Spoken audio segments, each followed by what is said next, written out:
Which NFL teams had the standout draft classes in 2023 NFL Draft Breakdown? Big picture. We're zooming out before we zoom in on every single team here as we go through the offseason on Peacock and Williamson. NFL analyst Brian Peacock and former NFL scout Matt Williamson bring you expert NFL analysis every day in less than 30 minutes. Get an inside look into the NFL on the field and in the front office. With elite breakdowns, next-level analysis, and in-depth information only for the real NFL fans. This is Peacock and Williamson, and it starts now.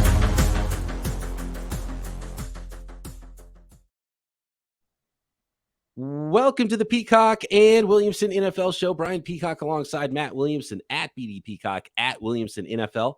Thanks, everybody, for making us your first listen on the Locked On Podcast Network, your team every day. And we're digging into the 2023 NFL Draft. I hope everyone had a great weekend. I had a busy weekend. I was doing some live streams, breaking down the 49ers draft and, making notes on the rest of the league as well throughout the process, Matt. And I know you were doing a ton of Steelers work as well. So now we can look at the rest of the league, how these drafts turned out. You can go back Friday to our episode. We broke down the first round, but now we get to look at the draft classes as a whole and which classes stood out the most and what really jumped out to us throughout the 2023 NFL draft here, Matt. Yeah, and it's funny because I spent many hours at the Steelers facility those 3 days. Yesterday, I kind of slept in, exhaled, and figured out, what the rest of the league did. Tried to digest a bunch of different draft classes, read a lot of people's write-ups. Not that I care if Mel or Todd or any of those people give them an A or an F. I just like, reading them and saying that's the 8 guys they got. My mind can kind of wrap around that. But as you and I were saying, and frankly, we should have hit record like 20 minutes ago. We would have had a great podcast there with all the conversations we were having. Monday's like one of the hardest podcasts of the year. I mean, because there's too much information. I don't know what to tell people. So we're going to have to spread it out over a couple days or a couple weeks. Yeah, right. Exactly. And there's so many things because there's classes we love. There's classes we didn't like. I think there's some classes we disagree about too, which will be fun. And so we're going to start with just the ones that jumped out to us the most here. And on the good side of things, I'll let you go first to nominate what team out there had the best draft. And when we look back, we're like, man, this team got a lot better and really built foundational pieces to go forward. I think the Eagles are the most noteworthy, although I don't want to spend too much time on them because we did do a podcast after round 1 and the bulk of their haul came in round 1. So we already talked about the Georgia frontline defenders, Jalen Carter and Nolan Smith. They grab Ringo at what seems like a value and don't have too much invested in them. Grab an offensive lineman in Steen and a safety in Sidney Brown that'll help them. But I think the rich got richer in Philadelphia is a quick synopsis of them. I don't know if we have to go real deep into what they did, but it's a really quality organization that I think is going to continue to be Super Bowl worthy for a while. Universally, everyone's applauding what the Philadelphia Eagles did in the draft. And, they got a lot of good players, and they obviously got better, and they got a ton of high-end talent, drafted 3 Georgia guys, went back-to-back Georgia in round 1 at pick 9 and 31 with Jalen Carter and Nolan Smith. I really like Tyler Steen. They didn't have a second rounder, third rounder out of Alabama. He was a tackle, left tackle at Alabama, transferred from Virginia, played a lot of football. I think he's a plug and play guard in the NFL and could start right out of the gate. A player I really like. So nice value there in the third round. Sidney Brown, rocked up safety, can hit you, has a lot of traits. Kelly Ringo, a lot of traits at corner, fell all the way down to them at pick 4. So they were just, just his safety net, basically, just picking up the guy. Right.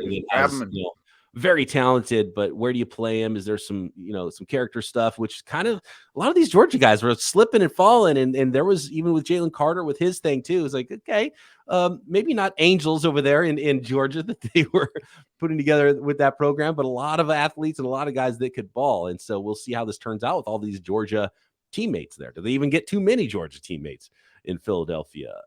Moro Ojomo, big defensive lineman out of Texas there that, big defensive end. I think that is a nice player for them. Tanner McKee, they got themselves a backup quarterback out of Stanford. Just kind of a statue in the pocket. Doesn't fit at all with Jalen Hurts. No, strange. Different. But what I will say is, to play devil's advocate, it was a good class, but Nolan Smith is an edge rusher who runs 4.3 that didn't get to the quarterback all that much in college. And Jalen Carter's got the character questions, and they traded up for him, kind of unnecessarily moved up one spot. I don't think it'll hurt them giving up that 4th rounder to go up one spot, but clearly the Bears didn't care that they're going to get that guy. So I don't think they needed to do it necessarily. And that could go south for them. So while I agree that this is one of the best classes when you look at it on paper and what it could be, this could also be a class where they get maybe a decent guard out of it, and they might not get a lot else. That is one of the possibilities there, where they get some backups, and it's not as impactful as everyone thinks. So there's a way that this class could go south. So I want to put that out there as well. And these are flawed human beings drafting flawed human beings, as we know with the NFL draft process. 100%. And I do want to throw out, I expected a lot more player trades. There was a ton of trades in this draft, but I thought there'd be more veterans on the move. Yeah. DeAndre Swift can certainly be on my fantasy team, though. I like that pickup for sure for the Eagles. And this is probably a conversation for, summer or whatever. But is it a great idea to just keep bringing in Georgia guy? And even on Friday, I said, perfect. Carter knows Jordan Davis and the Kobe Dean and all his buddies. Well, does that mean he's just going to act the same as he did at Georgia? Bring in too many buddies, and then do you bring in do you bring in that one buddy that's like, oh no, now he's going to get in trouble with this guy. The other guys after him like big brothers, but then they get the one guy. It's like, oh no, you brought the weird cousin in from Georgia. And yeah, Georgia's phenomenal. They're a great college team, but all those studs from their defense, did any of them have a good rookie year? You know what I mean? Like Jacoby Dean, Jordan Davis, the D tackle from the Packers, first overall pick, Walker. None of them came in and lit the world on fire. The linebacker from Green Bay, so it's because they didn't have Dean didn't have Carter in front of him, and Davis didn't have Carter next to him, but now they do. Right. So I don't know. There's just two ways of looking at all this. Oh, absolutely. And it's silly to say that this is exactly how this draft class is going to turn out. I think the evaluation process is not that.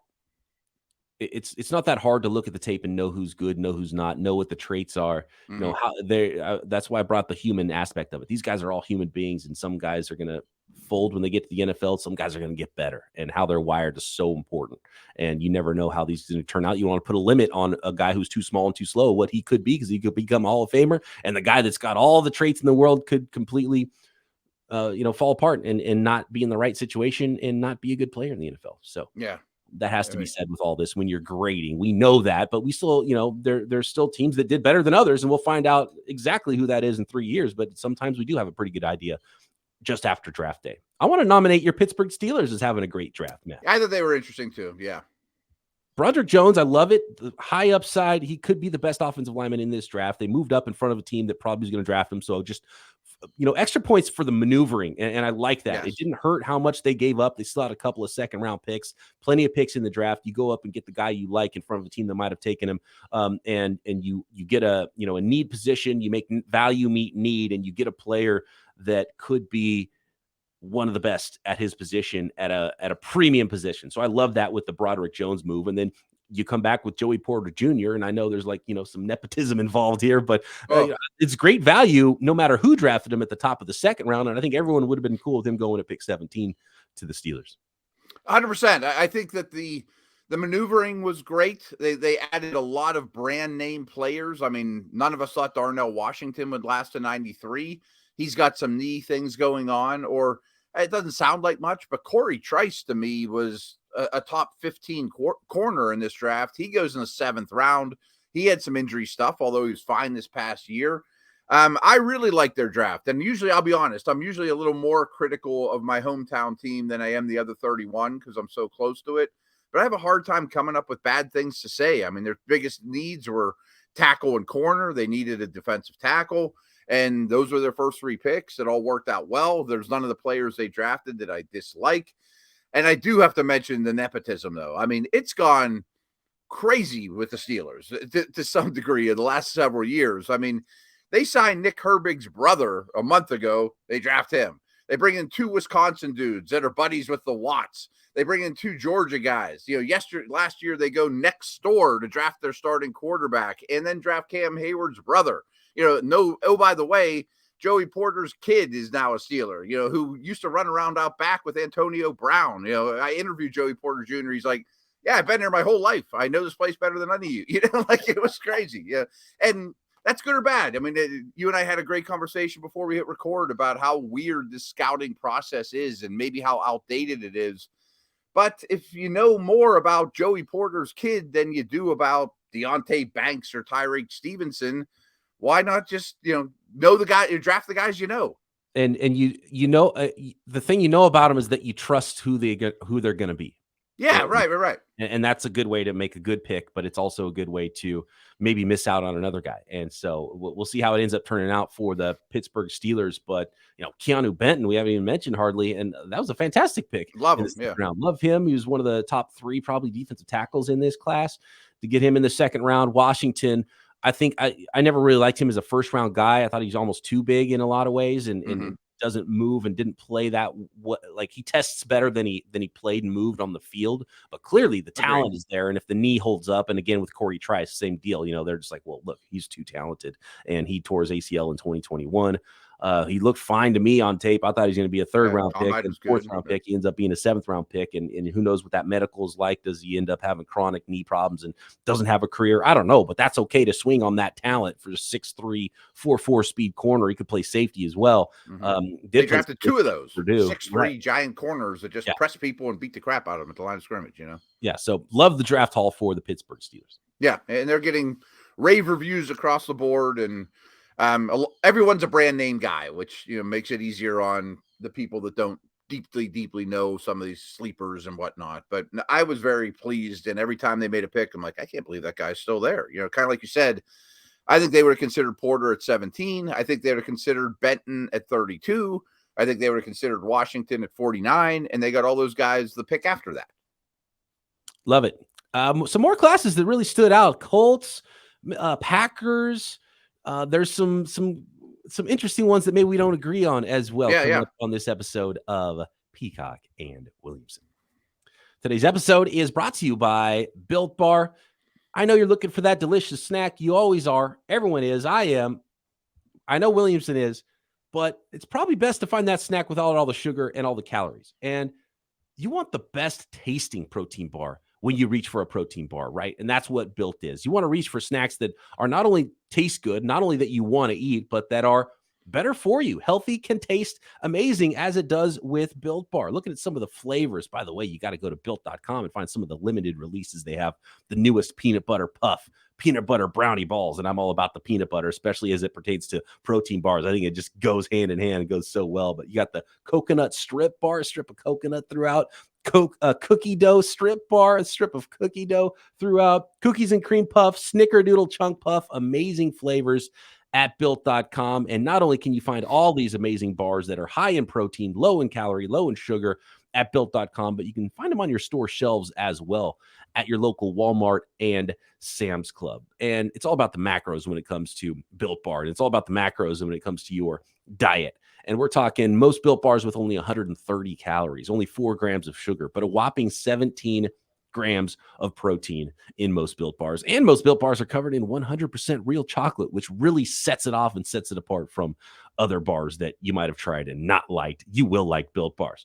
So Sam's Club, Walmart, go to Built.com and find all of the hit flavors and varieties, and then you'll thank us later. All right, taking a look here at some of the other drafts that really stood out. I got to go with the Indianapolis Colts, Matt. Yeah, good one. And again, this is a class that you could look at it and say, man, okay, they reached for a super raw quarterback. It turns out he doesn't develop after a couple of years, and they still don't know where they're at quarterback. And then the rest of it doesn't matter. But there's never been this much tools in a quarterback. And I got to believe Shane Steichen and what they've put together is just the perfect fit. And if you believe in the guy, and by all reports, he's the guy you should believe in, and Anthony Richardson, I love it. And I can't wait to watch how this team turns out. And look, this isn't the first draft that Chris Ballard has gone very traits heavy, and he always has. But, man, it is top to bottom traits. And they had a ton of picks in this draft. They sat there at 4, didn't move around. They got quarterback Anthony Richardson in the first round. And then they followed that up with Julius Brents at 6'3", cornerback, really good agility numbers, really good workout numbers, tons of traits. Josh Downs in the 3rd round, athletic as all get out, not the biggest guy, but super athletic slot wide receiver out of North Carolina. And then I really love what they did in the middle rounds with some traitsy guys. Top of the 4th, Blake Freeland out of BYU, a lot like Bernard Raymond last year. That's going to be a battle. It's like which one of the traitsy guys develops that offensive tackle, 6'8", 300 pounds, ran sub-5 in the 40, 37-inch vertical, which set a record for offensive linemen at the combine. And then Adebawore is still there, who people wouldn't have batted an eye if he went at the end of the 1st round. In the 4th round, defensive end who ran 4.4s at the combine at 280 pounds, just something we'd never seen. And that's not it, Matt. There's 5 or 6 more guys with traits that they drafted on day 3. Yeah, again, it's obvious what they did.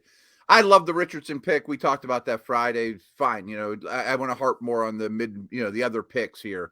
And Downs is really the only one that doesn't blow you away size, speed wise. He's a shorter guy, but he was like my 5th or 6th best receiver. And he's so much different than Pierce and Pittman too. So gives them a slot jitterbug target hog that they didn't have.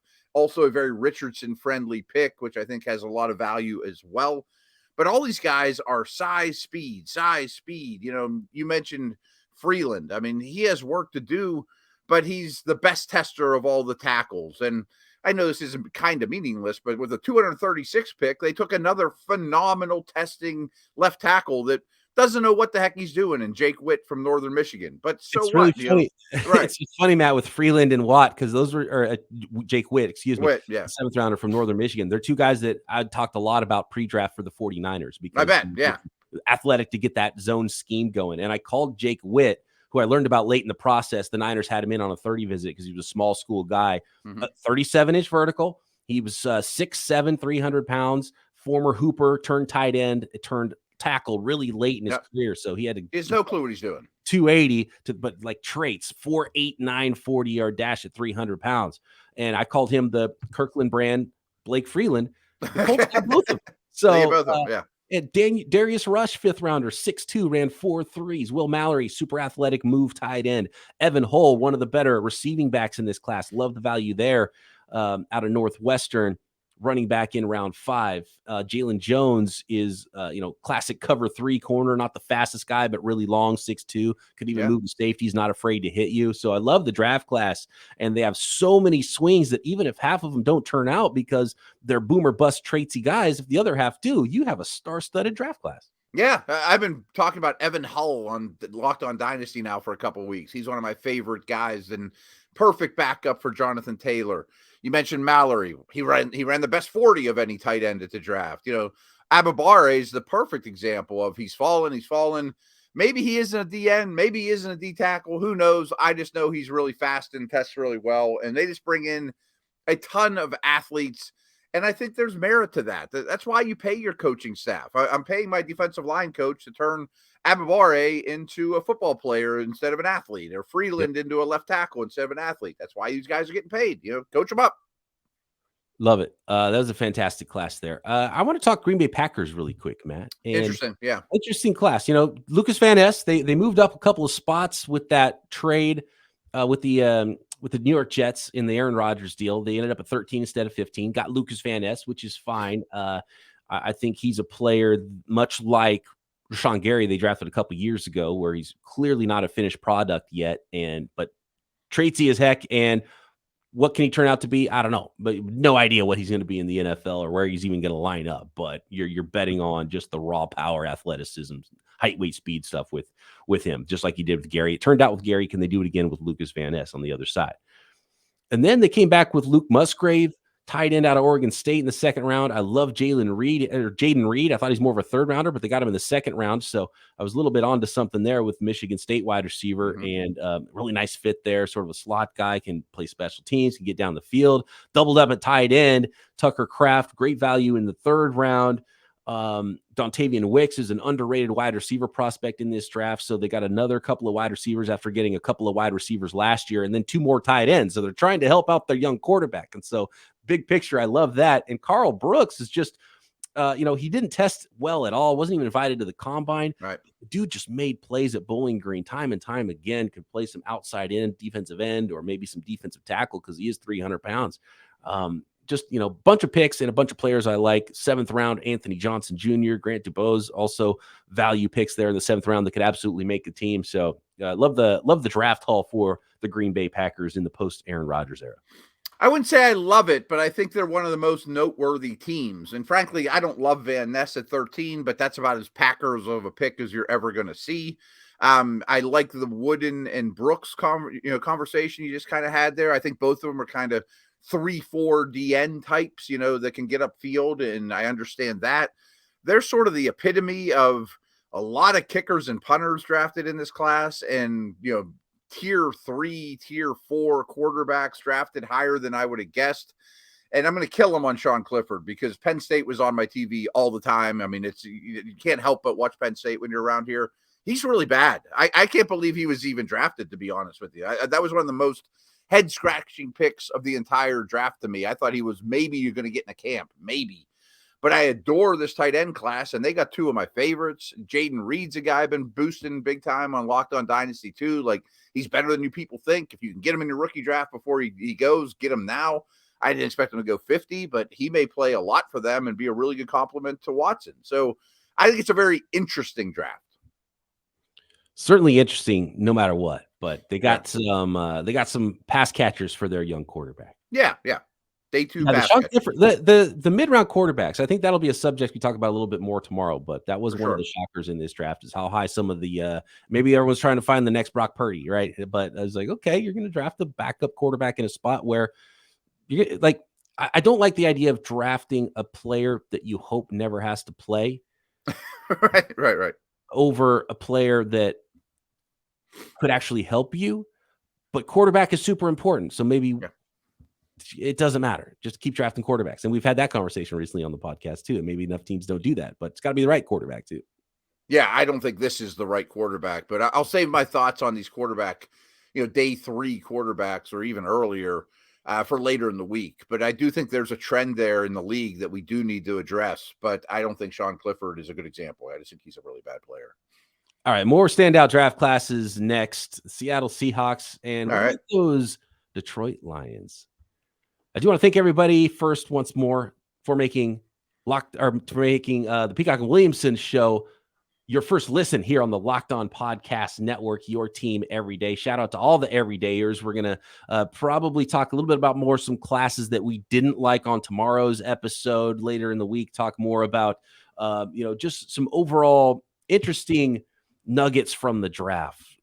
How are teams building their teams this day and age? How can teams do a better job building their teams? Just the overall process of the NFL draft, which is super fascinating, and how they put some prospects in a really bad situation. And of course, we are going to go division by division, team by team, talk about every single team's draft haul here as we go forward and getting ready for the 2023 season on Peacock and Williamson. What's the next team you want to nominate here, Matt? You talk Seattle, you just kind of brought them up. That's fine by me. I like that because this is a team that's interesting that I think going back, and we talked about them on Friday with their first round, and then going into the day 2 and day 3 area, some surprising picks. And Devin Witherspoon, actually, the more I think about it, is even more surprising because he was a player that I thought we were going to talk about. Man, he went pick 9, but if he was taller, bigger, he probably would have gone top 5. Well, he still went top 5, even though he's only 180 pounds. And I don't think the Seahawks have ever drafted a corner in the top 90 picks. Bro, that sounds about right. Yeah. Doesn't happen. And so are they, they've been that cover 3 team and a different style of corner for them, but the league is changing and the league's getting away from some of the strict cover 3 stuff, as are the Seahawks in some ways, but they still run a lot of zone. And with their star corner that they drafted last year in the 5th round, it looks like a star path for Tariq Woolen, so Tracy and just, ridiculous. And then you get Devin Witherspoon. They're kind of changing with the times here. They just liked him the most. Jackson Smith and Jigba. He could be a role player. He could be a target hog guy. And I loved their first round. I thought they were really good players. Derek Hall in the 2nd round, good player. It was a little early for me. A little early. He's a try-hard guy, but he's a little tight as an edge rusher, but speed to power guy coming off the edge out of Auburn. And then they drafted 2 running backs, Zach Charbonnet in the second round after going second round last year and having what looks like a stud running back in Walker. Then they came back in the 7th round and drafted Kenny McIntosh out of Georgia as well. And I'm not going to kill anyone for their 7th round pick. Who cares? But 2 running backs in a class after you drafted one last year. I mean, and McIntosh is more of a receiving back than these guys. Fine. Maybe he's just a specialist. And it's not even that running backs aren't of value, and that's a whole different conversation. And Zach Charbonnet very well could be a top 50 player in this draft, just in terms of how good he is, and they get him to 52. It's just redundant. You know what I mean? Like, I just don't understand that pick. It did take them a little while to get to their big people, although I think Bradford in the 4th round, Oluwatimi in the 5th could certainly help them sooner than later. Cameron Young will eat some space for him in the middle of the defense. But an odd draft. I mean, I looked at Mike Morris and thought, I don't know if he's athletic enough to be in the league, let alone a 5th round pick. I thought the same way after their first round, and I like the players they grabbed there. Yeah. But you can look at this class and kind of squint and go, how much did they really help themselves after that first round area? And you could argue that Devin Witherspoon maybe went a little bit too high. Is he going to find out that he can't, bully and play the way he wants to in the NFL? Like, it's one thing to tackle at the college level. It's another thing tackling Deebo Samuel at the NFL level, right, at 180 pounds. And you can try to bring the thunder there, and we'll see how that ends up working out. And Jackson Smith and Jigba, the reason he was there at 20, this wasn't a great wide receiver class. He was the best of this group, but is he just kind of a number 2, number 3 guy in the NFL, or is he the next Cooper Kupp? So you could look at this class and say, man, you drafted a running back top 50. You could have used some other positions here because you had yourself a running back. I don't have no problem with the Kenny McIntosh pick. Love the value there of a 7th round running back who could be fine there too and play the same role that you drafted Zach Charbonnet to play. Even though Charbonnet is my 3rd running back in this class, I would have liked him with a different team than the Seahawks here, and especially from a fantasy perspective, because now that you can't draft any of their running backs. Right, kills us for fantasy. Charbonnet was like the dynasty clear number 3 running back. Now he's a lifetime backup, or part-time player. So this is a conversation we'll probably have more tomorrow, but they're getting some of the best draft grades on Monday here of anyone. And I just don't know that, to me, the teams that have the best and most picks get the best draft grades. Well, I'm more curious what you do with the cards that are dealt to you as opposed to what you end up hauling in.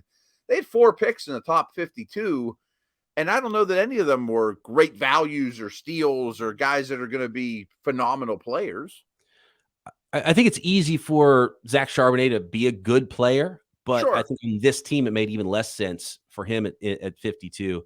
And, Hall, again, is he a rotational guy or does he become a stud edge defender? That'll be key because of those top 50, those 4 picks they had in the top 52 picks. I think 2 of them was like, okay, cool. And the other 2 was like, all right, I don't know. And so, all right. Yeah, their day 2 and day 3 was not as home run, I think, as their day 1. And we'll find out. I liked Oluwatimi. I liked McIntosh where they got him, but wasn't blown away by the rest of their class. Yeah. And kind of what you said before, Witherspoon's a good player. None of us had a problem with it at 5. But if he's a lifetime number 2 that never goes to a Pro Bowl, is a good player, is that worth the 5th pick? Right. No, that's a great point.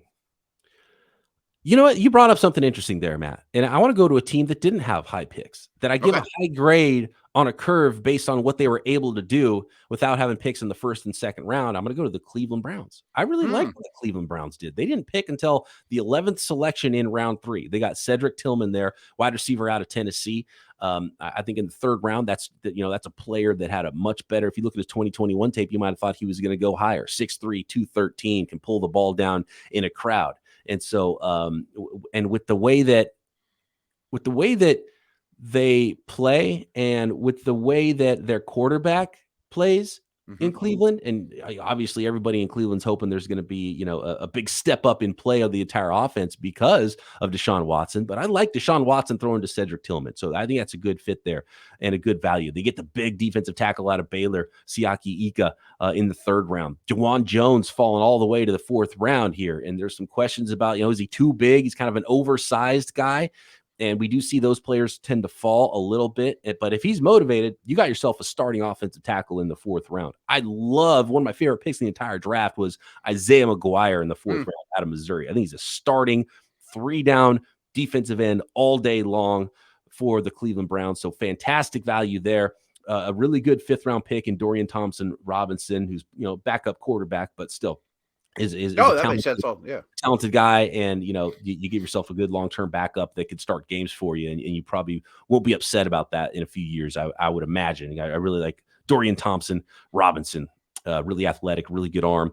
Luke Weipler in the 6th round. You get yourself a center that's, key backup, could play some guard, could play some center, maybe might be a starting player too. So the Browns are one of those teams where you're grading on a curve. You look at this class, and I wouldn't take this class necessarily over, the Seattle Seahawks or anything. Sure. I think what they did on day 2 and 3 was awesome without having a 1st or a 2nd round pick. Yeah, I mean, you don't pick first, and your first pick's not till 74. You're not going to get a star-studded A+ from Mel, but I think they did do well with the cards they were dealt. I mean, Thompson Robinson, if he's a long-term backup for Deshaun Watson with a similar playing style, that's a tremendous pick. I think Whippler might be a starting center in a year or two. I mean, I thought he was a 4th-round type guy. I thought he was one of the top 5 centers in this draft. DeWad Jones, to me, is the huge question mark. If he can slim down and stay motivated, he could be a stud. If he doesn't, well, you wasted the 111th pick on him. So that's worth the risk to me.